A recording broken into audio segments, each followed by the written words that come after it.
Hello and welcome to this episode of the Diary of a Lawyer. And I want to briefly talk about the story that's all over international media, and that's the story regarding the German matching of DNA to the relatives of people whose remains were stolen from their resting places and taken to Germany in thousands for apparently research. In the humanity, the depravity is breathtaking, and it's not the first time this has happened. We have similar stories in Belgium and other places, and we also need to remember that the so-called first genocide of the 20th century, or whichever it might be, was committed by the Germans in what is now called present-day Namibia. And so people were killed. In this case, it's about Tanzania, where people were killed, colonized, and then their remains were even uprooted in their thousands and taken to Germany for apparent research. Germany is not the only one. Further remains, especially people of African descent, are in museums and museums in Europe.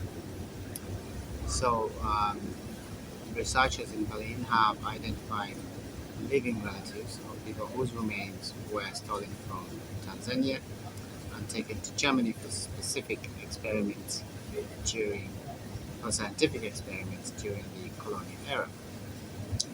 The Berlin Museum of Prehistory and Art History has been carrying out what it calls research since 2017 on about 1,100 skulls taken from what was then known as German West Africa.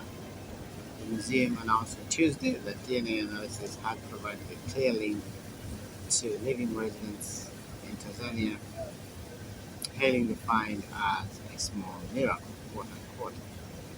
The relatives and the government of Tanzania will now be informed as soon as possible, the museum said in a statement.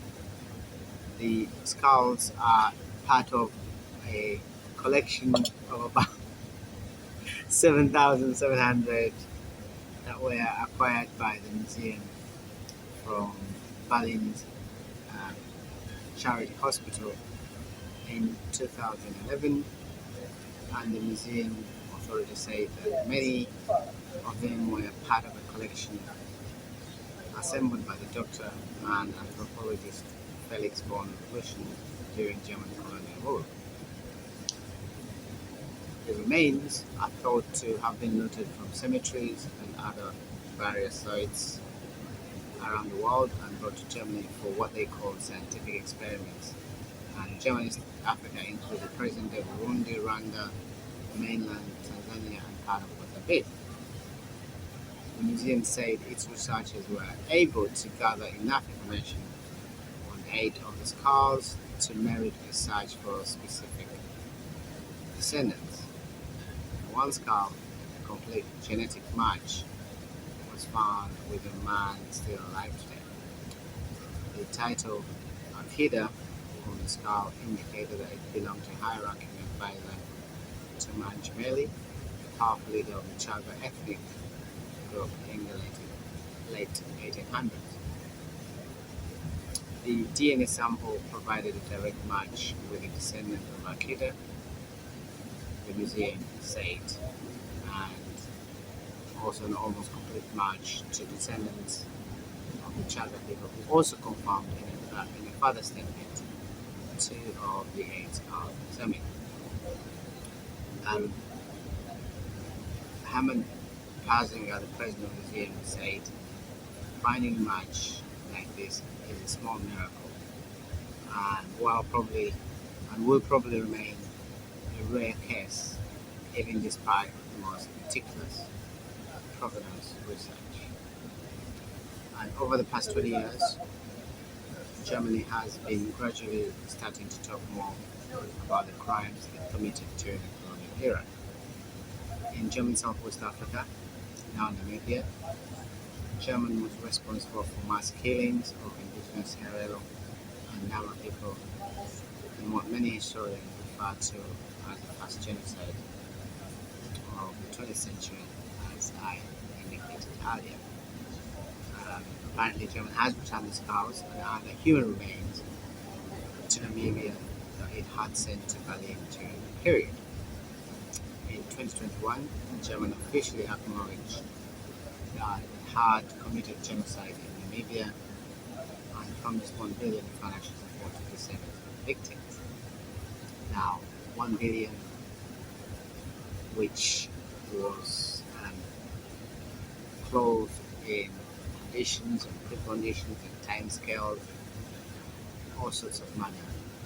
And it's not directly to the descendants, it's through all sorts of schemes attached to business, not just direct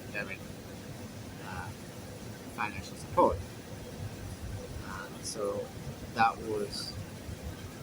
that's another angle. The other angle is how much value do you put on the lives of other human beings, especially when on looted their land and committed genocide. And clearly, that is something that genocide is a crime against humanity.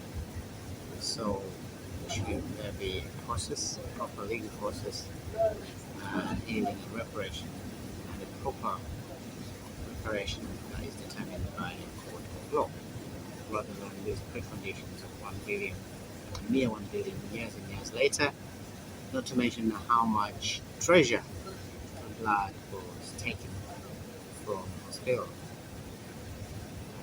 in Namibia during the German colonization. And up to this day, the most profitable farmland is still, some of it is still held by descendants of the colonial era, whilst many people in Namibia remain living in civil poverty and landless. So the injustice still remains, and the 1 billion that is shrouded in preconditions after genocide. I think most people, critics say, is too little, too late, and more needs to be done. And I think other reports in the newspapers, such as the New Era, reported on Thursday, some time back, that at least 3 traditional leaders who had supported the government's negotiations up to that point had refused to endorse the final wording of the declaration, which could make it difficult for the president to sign the deal. At that point, that was reported at that point. And so, and some have gone as far as saying that when the president frowned Waters' statement comes to Namibia to render the apology, they will embarrass him. There were some other concerns that the text of the joint declaration regarding the apparent reparation, which called the atrocities committed by German genocide, but omits the word reparations or compensation, which was born out of fear that such language would set a legal precedent for similar claims from other nations. So there we shall have it. Thousands of skulls taken from all over the world and put in Germany. Some of them have now been matched with DNA by a German museum. The same could go to any other museum. Some of our museums in Europe, such as Belgium, where the part of Patrice Lumumba's tooth had been kept as by the Belgian authorities in a museum, which was then handed over to the relatives of respectful burial. And so there we shall leave it on this episode of the Diary of a Lawyer, and let's talk again. Thank you. Bye.